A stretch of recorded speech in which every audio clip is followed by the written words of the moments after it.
Hello，大家好啊！今日係2025年9月18號，我係 Anna， 去咗荃灣飲燉湯，旺角食人參雞、濃湯米線，尖沙咀食雞腸麵。請大家 like、comment、share 同記得 subscribe 我 channel 啊 ！Let's go！ 喺荃灣廣場大伯街直行到尾。今日嚟試下四季湯館嘅燉湯，佢個湯呢有好多款式，同埋好養生出色。係一間平民小店，燉湯嘅款式都好多嘅。今日專登嚟試下佢62蚊嘅天宮白子千麻燉魚頭。呢個湯呢係對頭風、頭痛、頭暈特別有效。藥用嘅北芪呢又叫做黃芪，可以補氣活血，對傷口嘅愈合都有作用。淮山呢就可以健脾益胃、補肺補腎。即咁食落去呢，爽之中都帶粉。咁靚嘅杜仲呢，功效就係補肝腎同埋強筋骨。川芎呢就可以活血化瘀、行氣去風。仲落咗咁靚嘅一字骨排一齊煲。大魚頭呢同埋白子天麻呢都煲到溶爛㗎啦。仲有用長通便清熱降火、降血糖血脂嘅雪蓮果。仲有圓肉同埋紅棗等等，湯嘅味道呢都好甘甜嘅，煲得好夠火候，好清同埋冇味精。餐廳仲有多款價錢合理、廚師推介嘅小菜，正宗白子魚頭可以舒緩頭痛又降血壓血脂，62蚊，真材實料，性價比高。跟住就搭港鐵去旺角 C 出口，行10分鐘左右就到達咗黐膠雞。呢間小店主要係食湯米線嘅，都有多款湯同湯魔米線嘅選擇。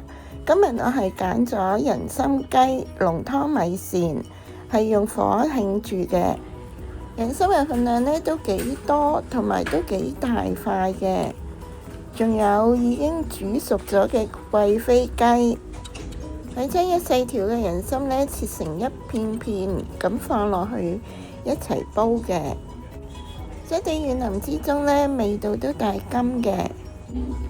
配料呢都有啲木耳，濃湯嘅味道呢就比較鹹嘅。雞件呢滾咗好耐，但係都唔會太鹹。仲有紅棗。雞件呢都幾大嚿嘅，份量就唔係好多，都有雞味。最後呢，將啲鹹嘅濃湯呢加入米線，相當之啱味好食。價錢60蚊一碗，都算係滋補抵食。以下係今日餐廳嘅 menu， 有多款嘅小食同埋飲品，供大家作為參考。跟住再搭港鐵喺佐敦站 D 出口行15分鐘，就到咗今日要去嘅蘭香麵家。門口擺放嘅明星相呢，有金剛同小儀，仲有各式各樣麵食嘅餐牌。餐廳環境呢都算係乾潔同埋闊落。今日呢係嚟試多年前食過念念不忘嘅雞腸麵。雞腸麵呢係配咗蔥花嘅，雞腸呢個賣相依舊都係唔錯。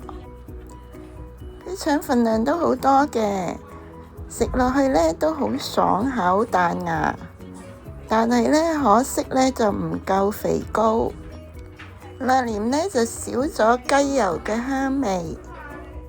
雞腸呢嘅味道呢係比較淡嘅，要點埋醬油食就比較好食。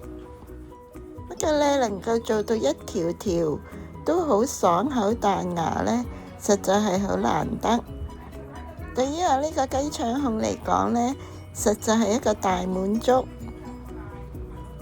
但係同昔日呢有雞油嘅雞腸比較呢，實在有啲遜色。麵呢爽口之餘呢，都帶有鹼水味嘅，湯嘅味精就好濃。47蚊一碗呢，都算係抵食嘅。以下今日餐廳小食同各款粉麵、各款飯類嘅 menu，供大家作為參考嘅。今日分享係咁多啦，多謝大家收睇，我哋下條片再見啦，拜拜。